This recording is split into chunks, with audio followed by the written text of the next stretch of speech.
dan istiqomah di zaman penuh fitnah. Beliau kalian berdoa.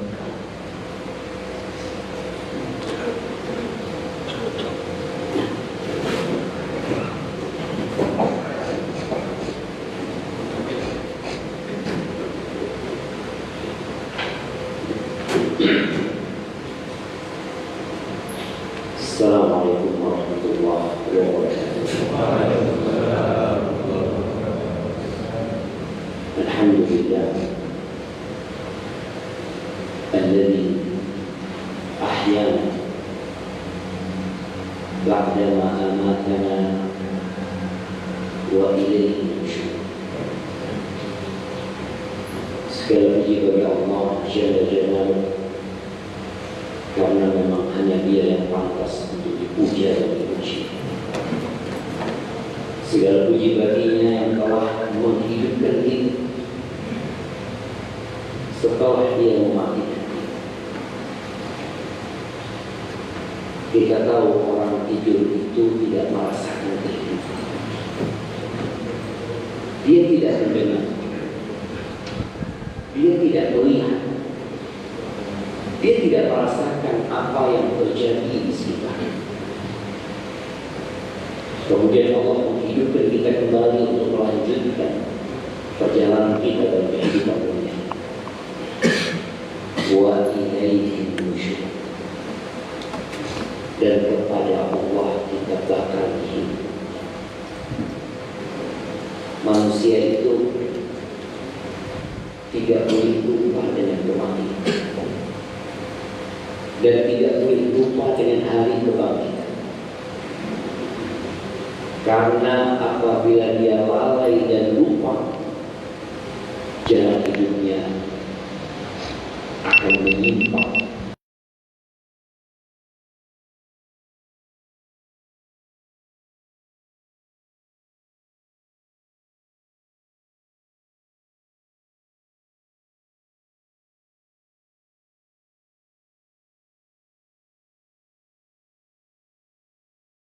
Allah selamatkan aku dari azab-Mu pada hari Engkau membangkitkan hamba. Ketika sholat kita juga diingatkan.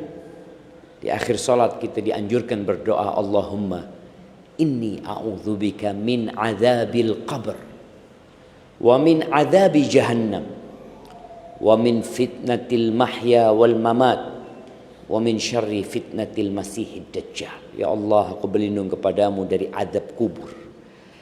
Aku berlindung kepadamu dari azab jahannam.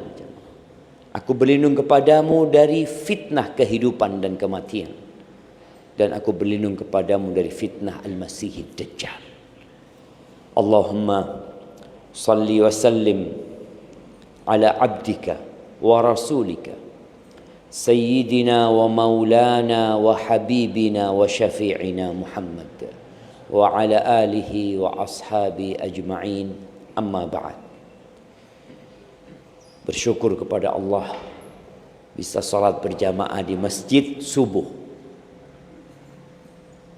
Salat zuhur berjamaah mudah. Asar pun demikian. Maghrib pun demikian. Nabi alaihi salatu wassalam mengatakan, athqalus salati alal munafiqin salatul isya wa salatul fajr. Salat yang paling berat untuk kelompok munafikin adalah melaksanakan salat isya dan subuh berjamaah. Berat bagi mereka. Kenapa? Orang munafik sholat apa enggak jamaah? Jamaah. Anda kasih aja yang bisa jawab. Orang munafik sholatnya. Kasih hadiah semuanya jawab. Hadiah cuma satu. Mereka sholat di belakang Nabi Muhammad SAW.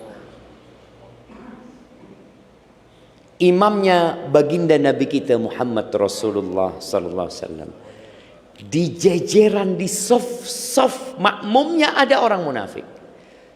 Tapi kalau sholat isya dan subuh jarang munafik yang datang. Kadang-kala Nabi SAW habis sholat subuh bertanya, asyahidun fulan. Fulan sholat enggak? Di absen dia. Enggak ya Rasulullah. Fulan sholat enggak? Di absen sama Nabi SAW.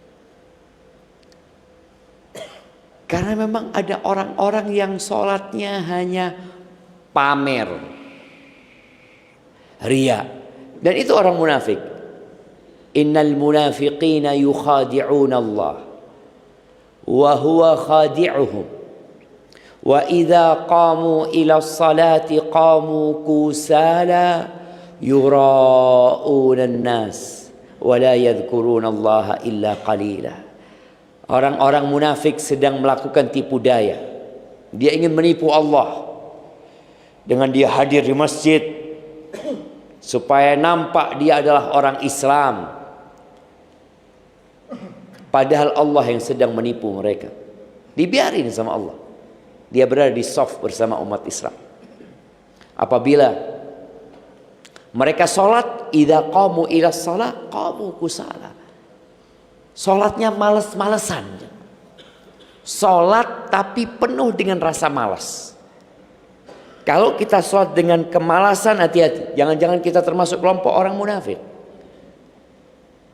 Orang itu kalau berjumpa dengan manusia yang dimuliakan, dengan atasannya, dengan pimpinannya, semangat nggak dia berjumpa? Kalau dikatakan kepada antum, siapa nama antum? Harun. Anak kasih dia buat Bang Harun. Fadhal. Kalau dikatakan kepada Mas Harun ini, insya Allah Bapak Prabowo ingin ketemu antum. Apa yang antum lakukan? Semangat enggak? Semangat. Semangat. Kapan?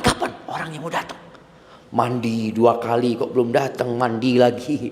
Ya artinya dia bersemangat sekali. Bagaimana berjumpa dengan Malikul Muluk, rajanya para raja, rajanya semua yang ada di muka bumi ini dan di langit sana. Kok nggak semangat gitu loh? Kalau dengar azan, aduh azan lagi. Ada orang berat sekali. Kita perlu mengkoreksi diri kita. Idza qamu ila salati qamu kusala yura'unan nas. Salat tapi riya, pamer. Wala yadhkuruna Allah illa qalila. Dia salat tapi tidak mengingat Allah kecuali sedikit. Enggak tahu baca apa dia. Mungkin dia hanya gerak, berdiri, rukuk, sujud tanpa membaca, ataupun kalau membaca kata Allah, wala yadhkuruna Allah illa qalila, sedikit dia menyebut Allah. Jamaah rahimakumullah, kita hidup di masa yang penuh dengan fitnah, di mana informasi yang disampaikan oleh Nabi alaihi salatu wassalam terjadi. Nanti akan terjadi seperti ini, akan terjadi seperti ini, akan terjadi seperti ini, dan kita hidup di masa itu. Nabi alaihi salatu wassalam pernah mengatakan, sinfani min ahli nar lam arahuma. Ada 2 termasuk penghuni neraka yang aku belum melihat keduanya. Salah satunya nisaun kasiyatun ariyatun ma'ilatun mumilatun.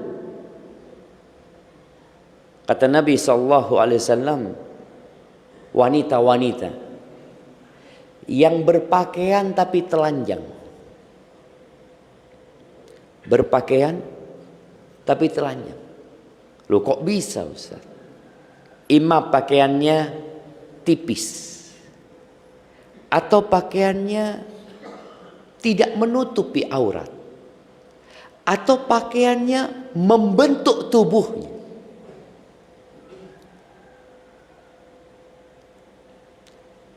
Kadangkala kita kalau masuk ke lift hotel, Kalau di depan antum ada perempuan atau di belakang antum ada perempuan, yang suruh masuk duluan siapa? Nah, yang perempuan apa yang laki? Perempuan apa yang laki? Kalau yang perempuan bahaya. Tafadhol, dia jalan, antum memandangnya.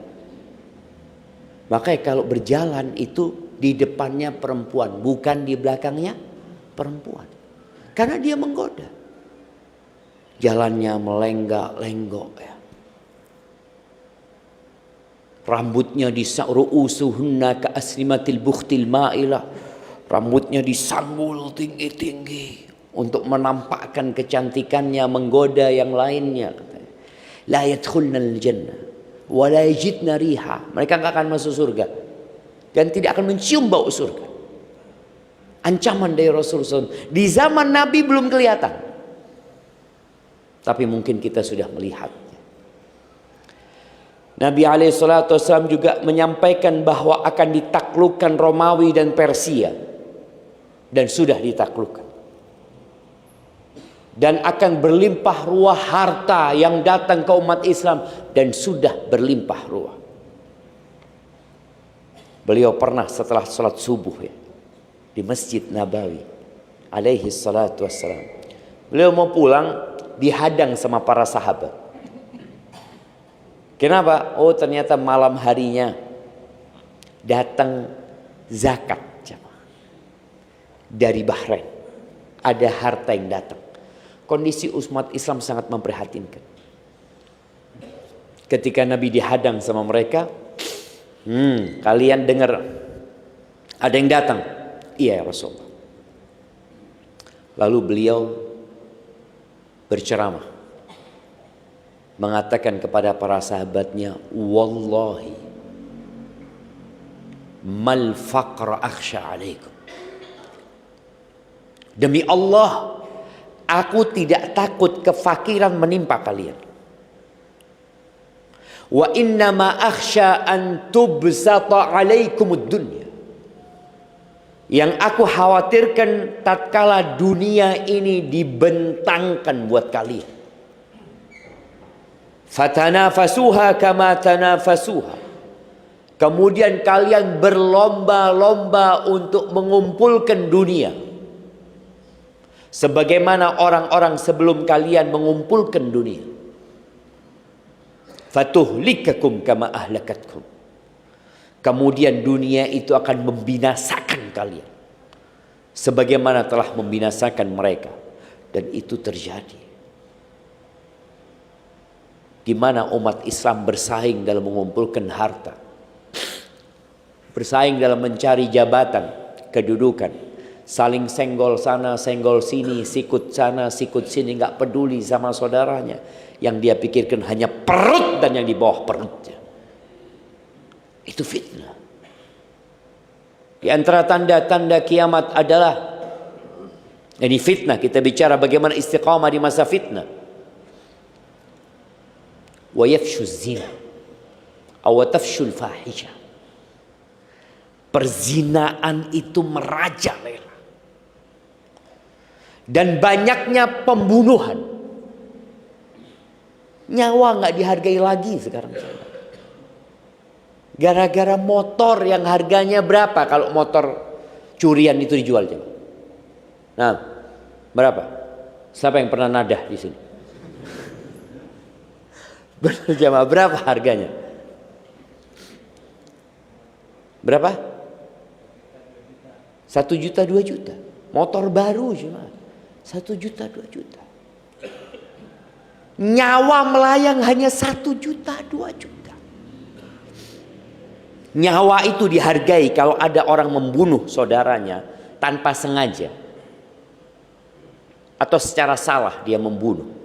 Dia itu harus mengganti nyawa itu dengan 100 ekor onta. 100 ekor onta. Kalau harga 1 ekor onta ya 10.000 real. Berarti dia harus ganti 1 juta real. Harga nyawa. Itu bila membunuh salah dia. Kecelakaan umpamanya.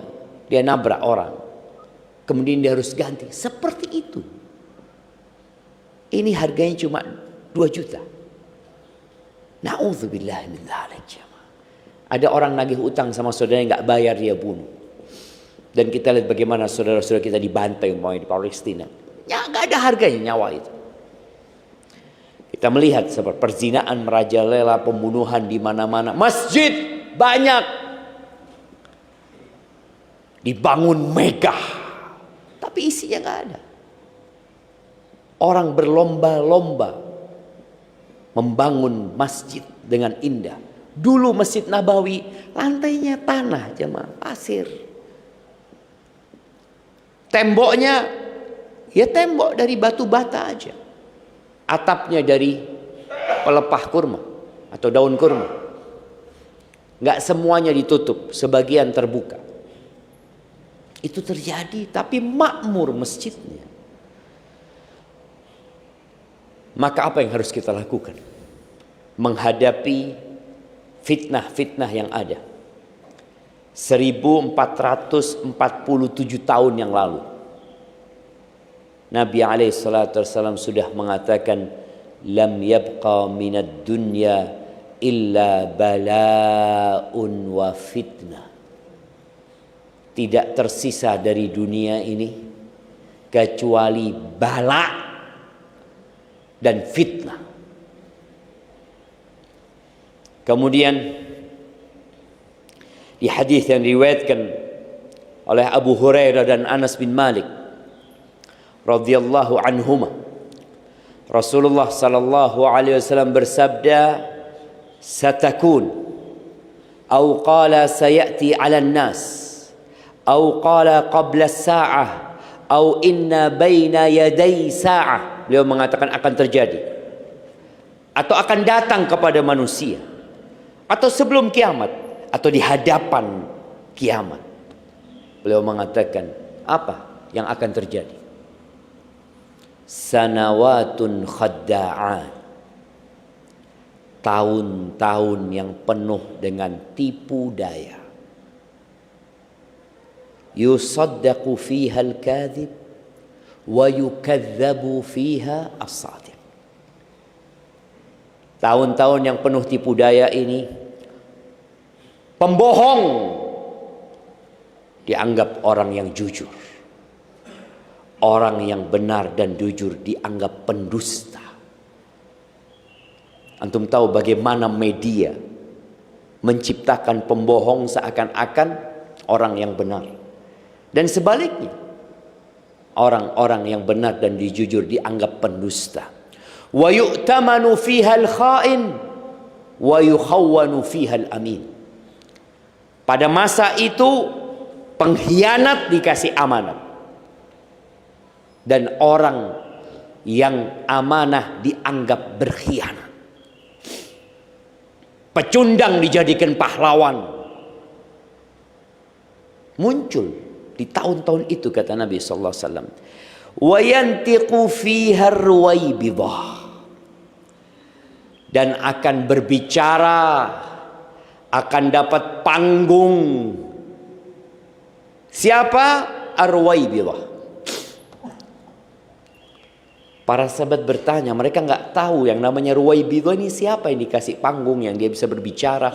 Kita sekarang melihat semua orang bisa bicara, semua orang bisa bikin podcast, semua orang bisa membuat potongan video, semua bisa ngomong sekarang jemaah. Dulu anak pikir yang bisa seperti itu hanya di kota-kota besar, tapi ternyata di pedalaman pun semua bisa berbicara. Di hutan-hutan pun, di desa-desa orang bisa bicara semau dia. Dia ini siapa? Engkau punya apa? Backgroundmu apa? Ketika Nabi ditanya alaihi salatu wassalam, wa mar Ruwaybidah? Apa Ruwaybidah itu? Qala ar-rajulu at-tafih yatakallam fi amril 'amah, al-fuwaisiq, ar-rajulus safih. Ini orang disebutkan dengan 3 kriteria dalam beberapa riwayat. Yang pertama, orang ini orang remeh, orang ini. Orang ini orang fasik, banyak dosanya. Orang ini orang safi, orang bodoh, nggak ngerti agama. Tapi bicara tentang urusan umat, bicara tentang urusan negara, urusan bangsa, kok ini siapa gitu loh. Wudu aja nggak benar, sholat aja belum tentu sahih sholat. Tapi bicara tentang urusan umat, itu terjadi. Orang semua bicara apa yang dia inginkan. Bicara agama padahal dia nggak punya background agama.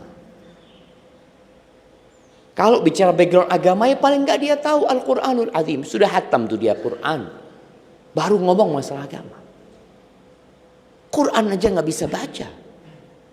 Apalagi dia akan menghatamkannya. Tapi dikasih ruang kemudian berbicara tentang urusan umat.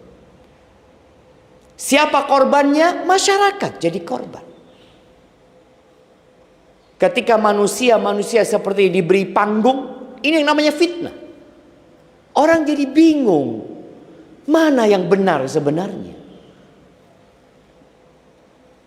Ahibati fillah, apa yang harus dilakukan?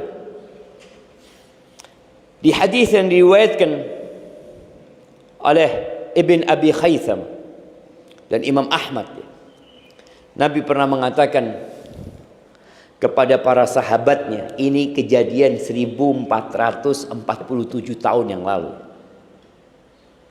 Beliau mengatakan, badiru bil a'mal khisalan sittah. Kalian segera beramal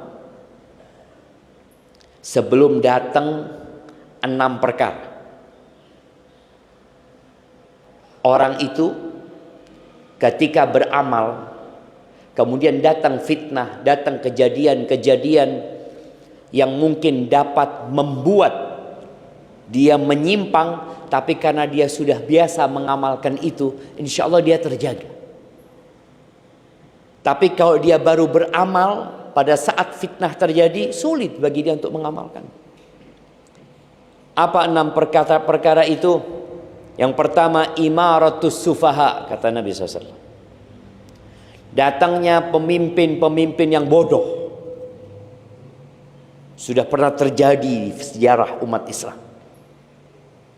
Wa kathratus syurat, dan banyaknya penjaga-penjaga pemimpin ini yang biasanya akan melakukan kezaliman kepada rakyat. Wa qati'atur rahim, diputusnya silaturahim. Biasanya orang memutus rahim karena apa? Jamaah, warisan,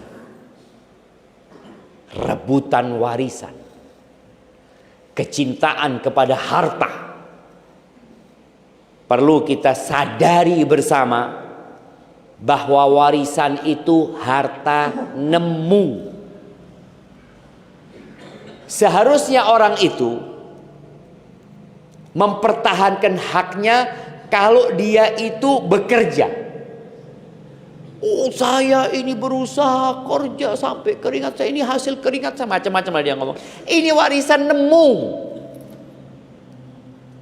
Sebutkan 3 cara orang mendapatkan warisan. 3. Hanya ada 3 cara mendapatkan warisan. Nggak ada yang keempat. Sebutkan, anak kasih hadiah yang bisa jawab. Nah, jamaah. Nah, bekerja. Bisa dapat warisan bekerja kita. Nah, warisan ini nemu. Ada 3 cara orang mendapatkan warisan. Yang pertama, pernikahan. Oke. Yang kedua, seakidah. Ya enggak cara, itu bukan cara. Artinya kita kalau mau dapat warisannya orang Nasoro, kita masuk Nasoro gitu. Enggak lah. Menikah. Yang kedua, nasab. Oke.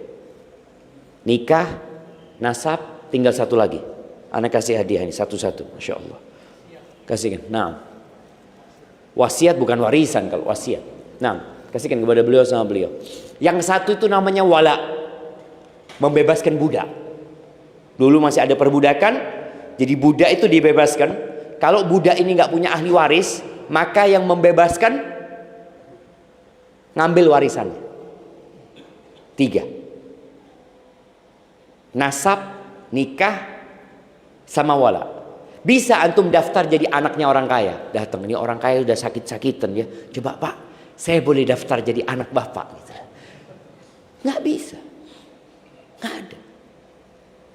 Jadi warisan itu sudah Allah tetapkan, nggak bisa diusahakan. Tadi menikah, ketika menikah kemudian mati salah satunya, istri atau suami, dia baru bisa mewarisi. Kemudian tadi wala. Tapi terkadang kecintaan orang kepada harta membuat dia memutuskan rahimnya. Sedih jemaah, sedih sekali. Ketika banyak orang minta fatwa, bertanya, konsultasi, biasanya yang menguasai warisan itu siapa? Anak nomor berapa? Anak barep. Kakak tertua. Dia merasa karena dia yang menjaga harta orang tuanya. Loh, engkau kalau ngurusin harta orang tua, engkau dapat gaji, tapi bukan menguasai warisan. Engkau anak pertama, kedua, ketiga, warisannya sama apa enggak? Ya sama. Perempuan beda mungkin sama laki-laki. Tapi berapa banyak orang yang memutuskan rahimnya gara-gara warisan. Kalau bapak meninggal, sisa ibu dengan anak 3. Boleh nggak anak minta warisan? Apakah warisan itu dibagi kalau ibu meninggal? Kebanyakan orang menganggap kalau anak minta warisan padahal ibu masih hidup, dianggap anak durhaka. Gimana sih engkau minta warisan ibu masih hidup? Ya memang tuh anak durhaka. Kalau dia minta warisannya emaknya masih hidup. Yang diminta warisan suaminya ibu. Ibu posisinya sebagai istri. Karena kadang-kadang masyarakat gara-gara nggak paham ilmu agama dianggap nggak boleh warisan dibagi. Karena ibu masih hidup. Loh enggak. Akhirnya ribut. Ibu ribut sama anak. Anak merasa punya hak. Ibu merasa anaknya durhaka. Putus rahim akhirnya. Itu yang ketiga. Yang keempat, subhanallah. Anak ketika membaca hadis ini, subhanallah ya. Benar-benar terjadi yang disampaikan Nabi SAW. Wa bai'ul hukum. Hukum diperjualbelikan. Kenapa seringkali kita mendengar ada hakim yang dipenjara, ditangkap KPK, ada jaksa yang tangkap KPK. Terus. Jadi penegak hukumnya dihukum. Gimana ceritanya? Karena terjadi yang namanya bai'ul hukum. Jual beli hukum. Hukum bisa ditransaksikan. Mau dihukum berapa? Ya jangan lama-lama lah Pak Hakim. Ya 3 tahun lah. Tapi bayar sekian. Kalau lebih cepat berapa? Ya tambahlah bayarnya. Kalau nggak mau dihukum, ya saya yang dihukum nanti. Dan itu terjadi di negeri kita. Subhanallah. Bai'ul hukum. Baik, kemudian wastighfafan biddam. Yang kelima. Darah itu diremehkan. Gak dihargai. Seperti yang tadi disebut. Kemudian yang keenam ini sesuatu yang perlu direnungkan. Khususnya buat para penghafal Al-Quran dan para pengelola masjid. Kenapa?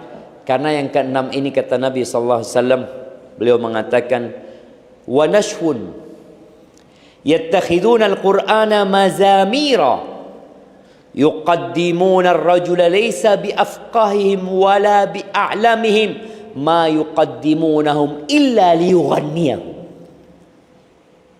Akan muncul pemuda-pemuda yang menjadikan Al-Quran cuma sebagai hiasan lidahnya.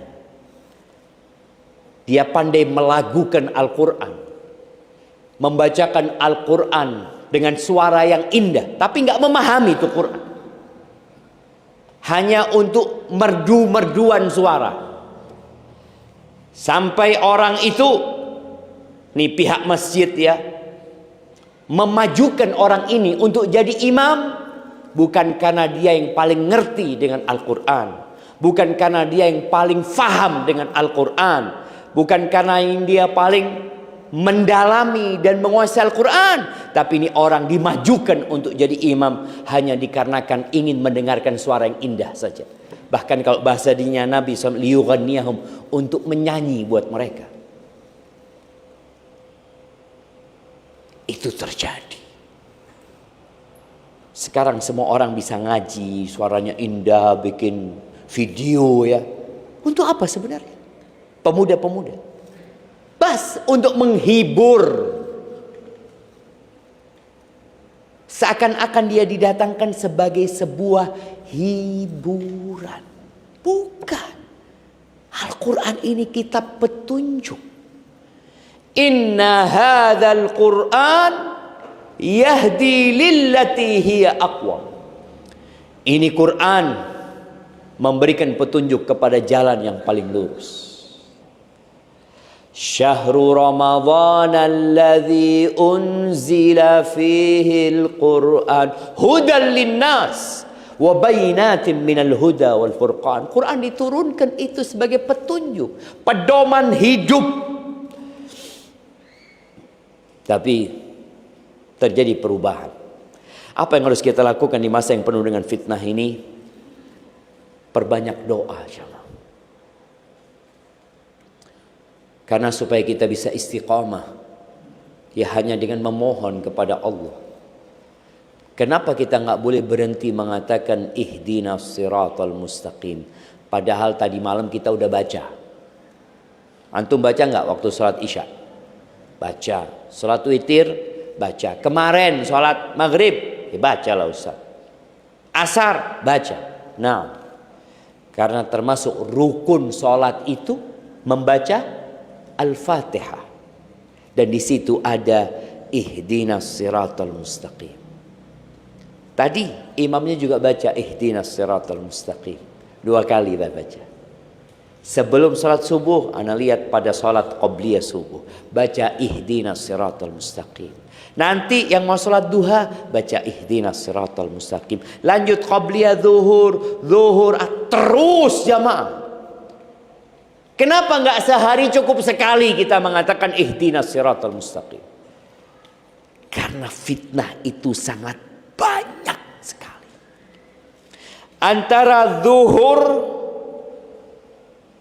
Antara subuh dengan zuhur, boleh jadi ada fitnah yang membuat sebagian kita kemudian menyimpang dari jalan agama. Maka dia butuh pertolongan Allah Azza wa Jalla. Dan orang itu ketika berilmu, dia semakin takut sama Allah. Makanya ketika Allah menyebutkan doanya orang-orang yang ilmunya mendalam, mereka mengatakan Rabbana, di surat Ali Imran ya, di ayat 6 insyaallah. Rabbana la tuzigh qulubana ba'da idh hadaitana wa hab lana min ladunka rahmah innaka antal wahhab. Wahai Rabb kami, jangan engkau palingkan hati kami ya Allah setelah engkau memberikan petunjuk kepada kami. Karuniakan kepada kami dari sisimu rahmat. Engkau maha pemberi karunia. Minta. Nabi Ibrahim berdoa mengatakan wajnubni wa baniya an na'budal asnam. Ya Allah, hindarkan aku dan anak keturunanku dari menyembah berhala-berhala. Di masa fitnah, ada sebagian orang yang mungkin bajunya masih islami, penampilannya masih islami, tapi keyakinannya sudah kesyirikan. Mungkin, ya mungkin. Cuma pakaian, ganti pakaian itu mudah sekali. Tinggal beli untuk baju, pakai. Seorang wanita, dia mau pakai jilbab, tinggal beli. Dia pakai. Tapi apakah dia akan terus istiqomah di atas jilbabnya? Belum tentu. Belum tentu. Boleh jadi ada godaan-godaan yang membuat dia membuka jilbabnya. Membuka pakaiannya, bukan hanya jilbabnya, jemaah. Bukan cuma kerudung. Maka berdoa memohon kepada Allah. Di antara doa yang paling banyak dibaca Nabi sallallahu alaihi wasallam, ya muqallibal qulub, tsabbit qalbi ala dinik. Wahai yang membolak-balikan hati, tetapkan hatiku di atas agamamu. Doanya Nabi Yusuf, tawaffani musliman wa alhiqni bis salihin. Matikan aku dalam kondisi Islam. Siapa yang menjamin antum semua mati dalam kondisi Islam? Nggak ada, jemaah. Dan setan tidak berhenti untuk menggoda manusia sampai mati. Selama ruh masih dikandung badan, setan masih bisa menggoda. Maka di antara doa Nabi SAW, wa a'udzubika ayyatakhabbatani syaitanu indal maut. Ya Allah, aku berlindung kepadamu, jangan sampai aku disesatkan, diselewengkan oleh setan ketika mati. Artinya selama hidup jadi orang soleh, mati datang setan dan menggoda dia, kemudian dia terjebak dalam godaan setan. Mungkin. Maka perbanyak doa, isi waktu antum dengan berdoa. Shaddad ibn Aus, pernah Nabi memanggil dia, ya Shaddad, ya Shaddad, wahai Shaddad, idza ra'aita an-nas yaknizuna adh-dhahaba wal fiddah. Kalau engkau sudah melihat nanti, ini belum terjadi. Nanti apabila engkau melihat manusia sudah berlomba-lomba menumpuk emas dan perak, manusia sudah berusaha untuk memperkaya dirinya, menimbun hartanya. Nggak lagi harta dibawa mati sama dia, tapi hanya ditimbun, dikumpulkan. Berapa banyak orang yang kerjanya hanya melihat nomor rekeningnya.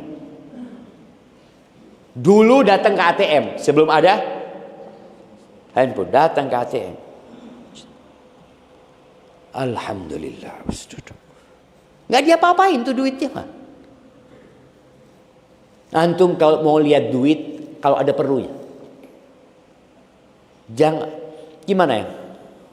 Kalau antum melihat orang sering melihat isi dompetnya, menurut antum gimana? Lihat, dihitung duitnya. Oh masya Allah, alhamdulillah. Nanti sore keluarin dompetnya. Oh masya Allah. Menurut antum orang ini gimana? Kalau sekarang nggak perlu ngitung kan? Karena uangnya sudah jadi angka. Jadi tinggal dia lihat di rekening, oh sekian. Kalau ada perlunya silahkan lihat. Nggak ada perlunya nggak usah ngelihat. Oh nggak usah, takut tahu-tahu hilang nanti duitnya. Ya nggak tahu kalau seperti itu. Astagfirullahaladzim. Allah menyebutkan wailul likulli humazatil lumazah alladzi jama'a malan wa 'addada. Kerjanya mengumpulkan harta dan ngitung. Dan itu terjadi. Maka Nabi SAW mengatakan kepada Shaddad, kalau engkau melihat orang-orang itu sudah mulai sibuk menimbun hartanya, fajma anta haula'il kalimat, maka engkau timbun, artinya kumpulkan, baca terus nih doa-doa ini. Panjang doanya itu. Awalnya dimulai dengan Allahumma inni as'aluka tsabata fil amri والعزيمة على الرشد وأسألك موجبات رحمتك وعزائم مغفرتك وأسألك شكر نعمتك وحسن عبادتك وأسألك قلبا سليما ولسانا صادقا وأسألك من خير ما تعلم وأعوذ بك من شر ما تعلم وأستغفرك لما تعلم إنك أنت علام الغيوب. Dimulai dengan yang mengatakan, ya Allah, aku minta keteguhan dalam urusan ini. Dan aku minta semangat dan tekad yang kuat di atas petunjuk. Karena ada orang berada di atas kebenaran tapi malas. Tahu dia di atas kebenaran, tahu dengan ilmu, tapi dia malas mengamalkan. Minta sama Allah. Minta dia dikasih keteguhan dan minta supaya dikasih semangat untuk mengamalkan sampai akhir doa itu. Maka perbanyak doa. Kemudian yang kedua, yakin dengan pertolongan Allah. Karena ada orang yang gak yakin. Sudah doa tapi saya sudah doa Ustaz. Tapi kok sampai sekarang belum dikabulkan. Kita melihat kondisi umat Islam yang mungkin dibantai, ditindas. Kita melihat dengan mata kita. Kalau dulu kita nggak ngelihat, kita hanya dapat cerita. Sekarang kita melihat, ada videonya, ada fotonya mereka dibantai. Tapi kita nggak bisa berbuat apa-apa, tetap yakin dengan pertolongan Allah Azza wa Jalla. Karena orang kalau sudah mulai goyah, nggak yakin lagi, dia bisa keluar dari agamanya. Allah Azza wa Jalla mengatakan, wa minan nasi may ya'budullaha ala haraf. Sebagian orang itu ada yang menyembah Allah di pinggiran. Ini ya, kalau kita lihat meja ini, menyembah dia di pinggiran. In asabahu khairun itma'anna bih. Kalau dia dapat kebaikan, oh berarti agama ini benar. Tapi kalau kena fitnah, jatuh ke jurang. Karena dia nggak yakin sama Allah. Jangan berpikir bahwa kebenaran itu diukur dengan harta, diukur dengan kemenangan. Bagaimana dengan Nabi Musa alaihissalam dan kaumnya yang ditindas bertahun-tahun? Akhirnya kemenangan buat Nabi Musa, tapi nunggu waktu yang lama. Bagaimana dengan Nabi Zakaria yang dibunuh? Nabi dibunuh. Makanya kalau antum melihat, mendengar Israel membunuh bayi-bayi yang ada di mana? Di Gaza umpamanya. Kok bayi? Nabi dibunuh sama mereka. Nabi dibunuh. Nabi Yahya itu dibunuh. Dipenggal lehernya, dihadiahkan kepada pelacur, jemaah. Nabi Yahya. Nabi Zakaria juga dibunuh. Maka tadi yakin dengan pertolongan Allah Azza wa Jalla. Tapi kita perlu nunggu waktu. Allah Azza wa Jalla mengatakan, wala tahinu wala tahzanu. Ini di surat Ali Imran ya, ayat 139 140. Allah mengatakan, kalian jangan lemah dan jangan kalah mental kalian, dan jangan cemas, jangan sedih. Wa antumul a'laun in kuntum mu'minin. Kalian ada di atas kalau kalian beriman, asalkan kalian beriman. Iyamsaskum qarhun faqad massal qauma qarhun mithluh. Ini ayat turun setelah kekalahan umat Islam pada perang Uhud. Umat Islam kalah di perang Uhud. Padahal di situ ada Nabi Muhammad SAW. Di situ ada Abu Bakar. Di situ ada Umar loh. Di situ ada Utsman, di situ ada Ali, di situ ada 10 sahabat yang dijamin masuk surga. Di situ ada Hamzah dan Hamzah pun terbunuh pada waktu itu. Jangan sampai ketika orang nggak yakin, kok kita kan berada di atas kebenaran, kok kita kalah gitu loh. Maka Allah katakan, Hidup ini ujian dari Allah Azza wa Jal.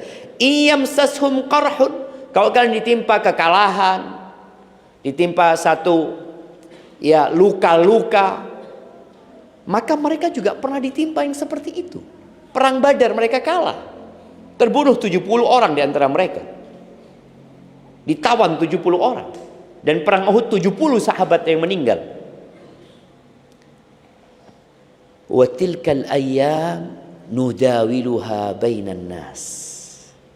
Kata Allah Azza wa Jal, hari-hari kejayaan itu kita putar di antara manusia. Tapi tetap harus yakin supaya kita istiqomah.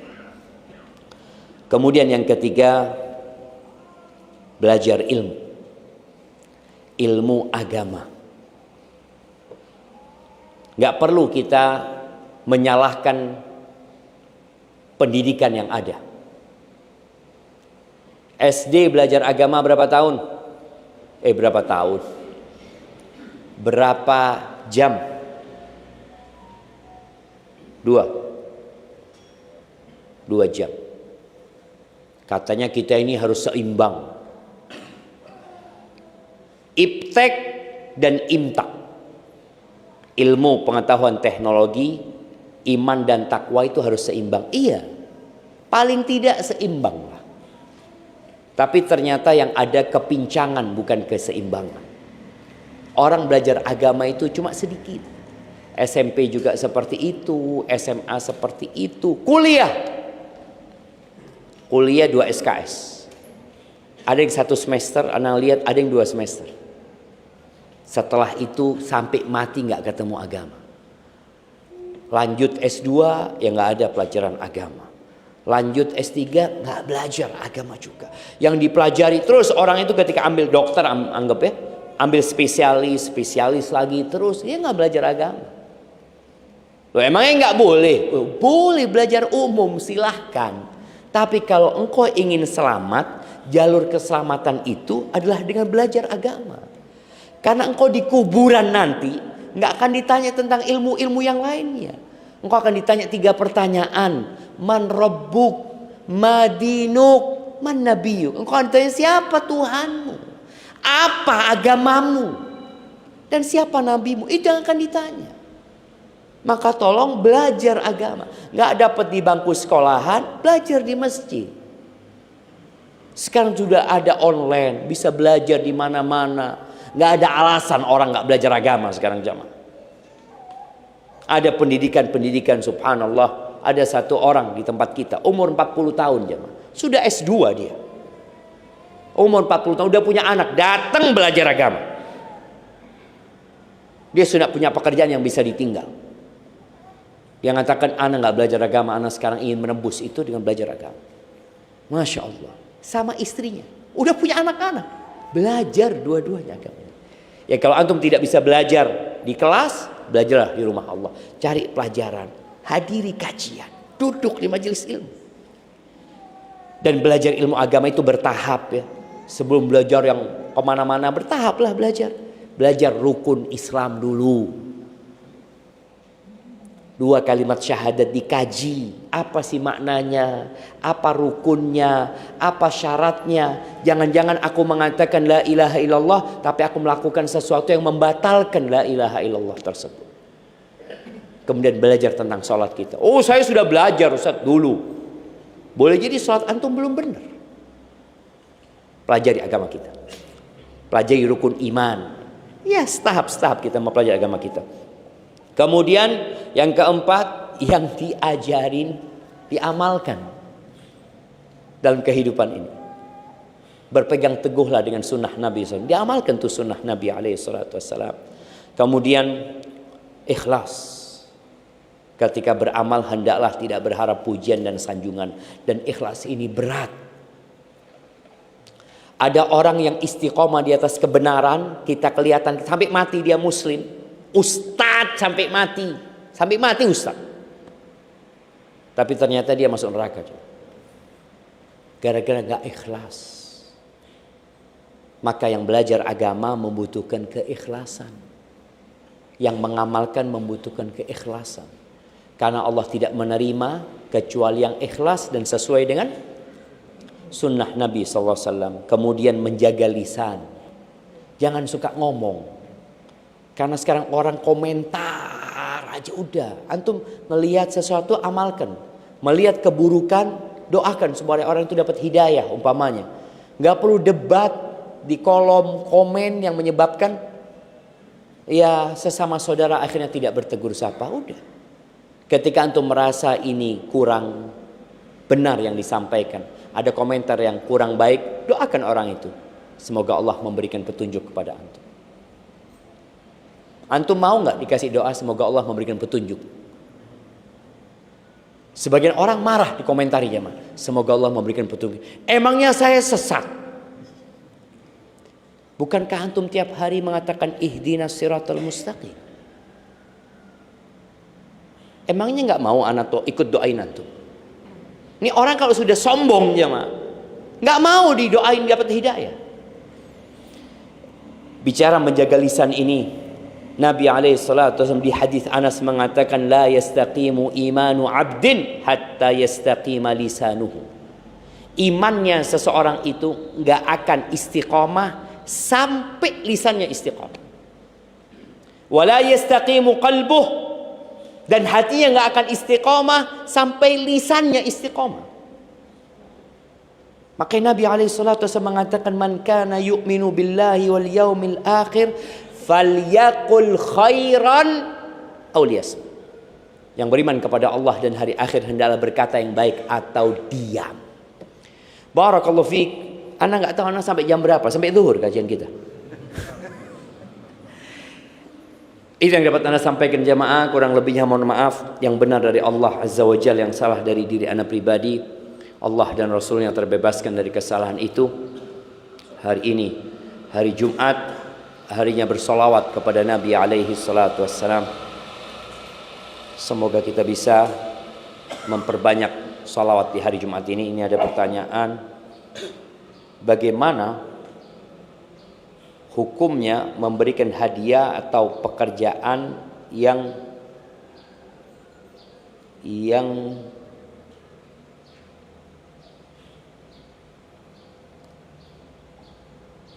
bagaimana hukumnya memberikan hadiah atau pekerjaan apa ini?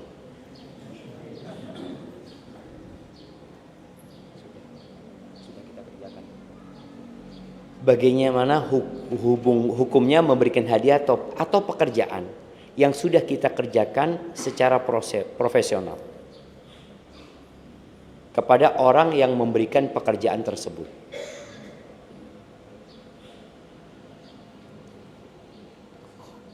Hukumnya memberikan hadiah atau pekerjaan. Gitu. Memberikan hadiah atau pekerjaan yang sudah kita kerjakan secara profesional kepada orang yang memberikan pekerjaan tersebut. Bagaimana caranya agar tidak terjadi gratifikasi? Jamaah, coba tanyakan ke KPK ini. Ya, betul. Ada hukum-hukum yang sudah diatur sama negara ini jamaah. Yang orang kadang-kala mencari pembenaran. Kira-kira boleh nggak sama KPK itu? Ya sudah, kalau nggak boleh nggak usah tanya ustadz, sudah. Jadi ada perkara-perkara yang ada aturannya, yang kadang-kala orang itu ragu. Gimana Ustaz ya? Anak kok masih ragu? Nabi SAW mengatakan istafti qalbak. Tanyakan kepada hatimu. Tanyakan kepada hatimu. Engkau mau nggak kayak gitu? Aduh, kayaknya enggak Ustaz, nggak boleh Ustaz. Masalahnya Ustaz, kalau anak nggak kasih hadiah, nanti nggak dikasih kerjaan lagi Ustaz. Ada yang seperti itu. Jadi kalau bicara hukum normalnya nggak boleh. Nggak boleh, karena antum sudah didapat gaji ya, seperti itu. Tapi tadi anak pernah di Sumbar kalau nggak salah. Waktu itu ada pertanyaan yang mirip dengan seperti itu. Dan kebetulan alhamdulillah ada wali kota yang datang kalau nggak salah, atau PLT wali kota waktu itu. Ana minta beliau yang jawab sudah. Karena itu sudah ada aturannya di negeri kita ya. Seperti apa, dan kita tahu bahwasanya ada aturan-aturan selama tidak bertentangan dengan aturan Allah Subhanahu wa taala, ya kita jalankan. Apalagi itu berkesamaan dengan aturan ya. Yang di situ ada unsur rishwah, ada unsur nyogok, tapi bukan di depan. Nyogoknya di mana? Di belakang. Artinya secara hukum asalnya nggak boleh. Terus bagaimana Pak Ustaz? Ya antum jangan bergantung kepada manusia. Jangan sampai berpikir kalau aku tidak melakukan itu, aku nggak akan dapat pekerjaan lagi. Sebagai penutup ya. Sebagai nggak jadi penutup ini jangan ditambahin pertanyaan. 6. Ada seorang yang tobat dari proyek-proyek yang ya banyak riswahnya. Akhirnya dia menanggung utang banyak. Dia cerita, anak punya utang waktu itu Ustaz, perusahaan punya utang 25M. Setahun anak sampaikan kepada karyawan kita harus kerja bersih ya. Kerja yang lebih bagus lagi. Alhamdulillah setahun itu kita lunas utang. Dia cerita pernah kita dapat proyek pipa gas. Ini di Sumatera. Kita datang ke Pertamina Pusat. Kalau nggak salah sempat jumpain direkturnya atau penanggung jawabnya. Ya biasalah transaksi ini 100 miliar. Tanya direkturnya, saya dikasih berapa? Kata orang ini, mohon maaf, kita nggak lagi seperti itu. Kita akan kerjakan secara profesional, secara ini, tapi untuk yang seperti itu kita nggak lagi kayak gitu. Ya nggak bisa lah. Saya kalau sama orang dikasih berapa? Kata dia. Oh kalau itu mungkin ini bukan rezeki kami, kata dia. Sudah, pulang dia jemaah. Besok ditelepon, proyek ini buat kamu. Bayangin jemaah, masih ada orang baik di negeri kita ini jemaah. Masih ada. Tapi kalau kita itu sudah merasakan, aduh nggak mungkin ini itu. Ya Allah kasih yang nggak mungkin.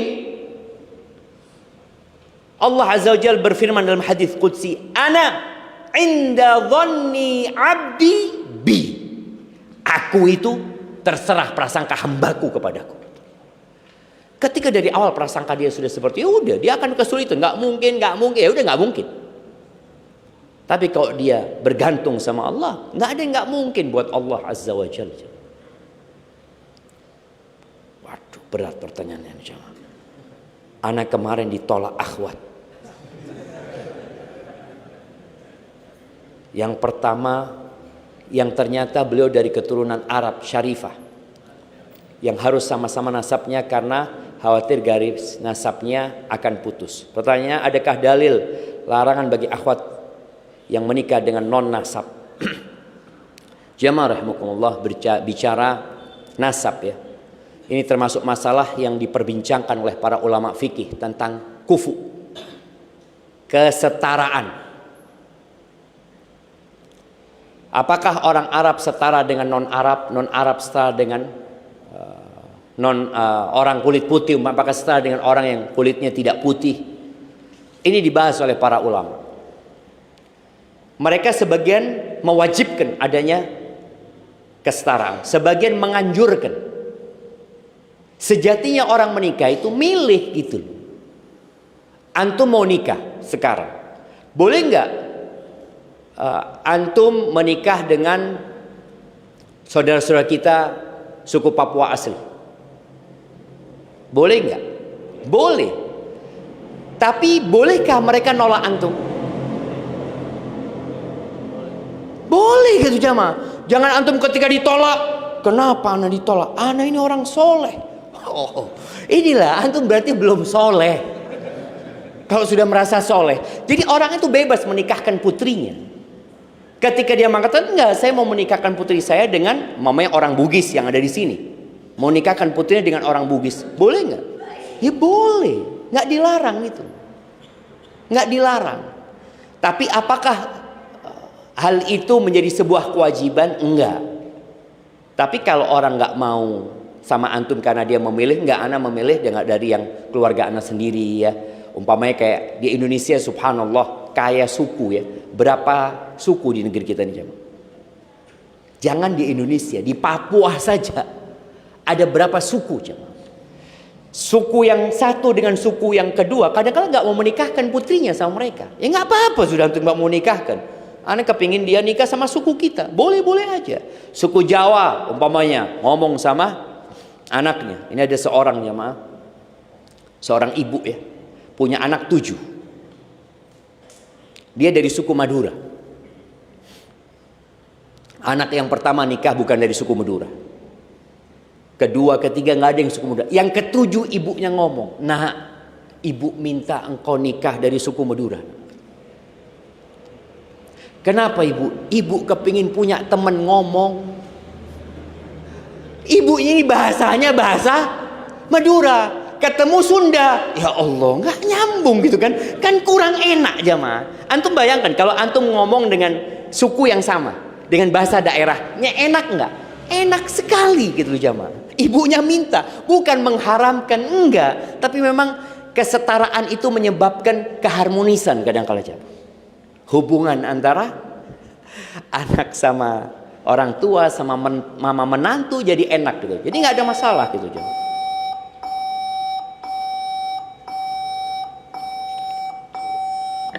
Bismillah.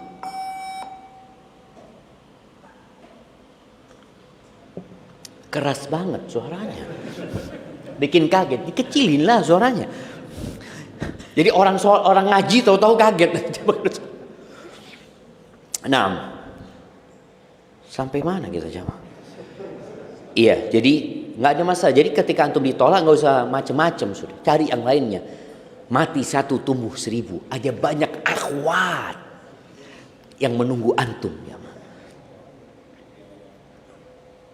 Apakah kita bisa mengubah takdir? Kalau memang sudah ditakdirkan, kenapa harus berusaha menggapainya?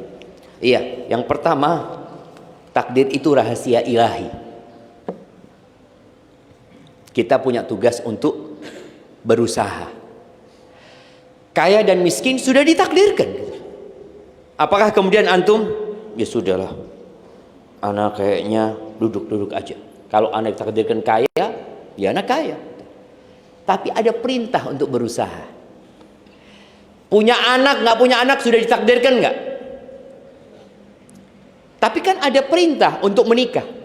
Menikah dulu. Antum akan tahu antum punya anak atau tidak punya anak. Seperti itu. Surga dan neraka Allah sudah tahu nggak? Siapa yang masuk surga dan masuk neraka? Allah sudah tahu.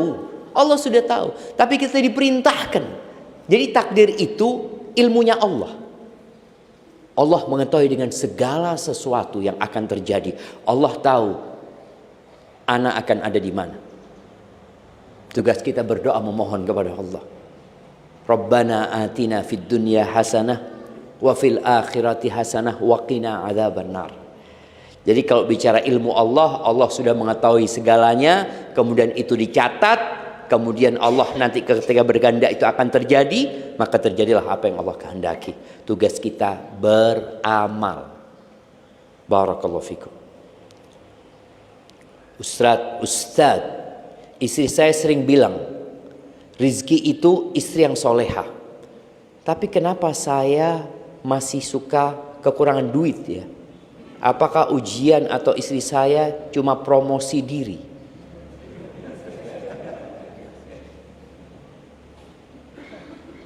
Anda nggak paham. Istri saya sering bilang, rizki itu istri yang soleha. Tapi kenapa saya masih suka kekurangan duit ya? Loh, antum rizkinya istri soleha, bukan duit yang banyak. Rizkinya orang beda-beda. Ada yang duitnya banyak, istrinya nggak soleha. Ada jemaah. Ada yang duitnya banyak nggak punya anak. Ada yang anaknya banyak, duitnya dikit gitu loh. Antum rizkinya ya anak. Loh betul. Jadi jangan dipikir rizki itu selalu duit. Kalau antum katakan, apakah ini ujian atau istri saya cuma promosi diri? Ini ujian. Kalau bicara ujian jelas ujian. Cuma tolong ketika antum punya istri soleha cukup sudah jemaah. Duit sedikit tapi istrinya soleha cukup.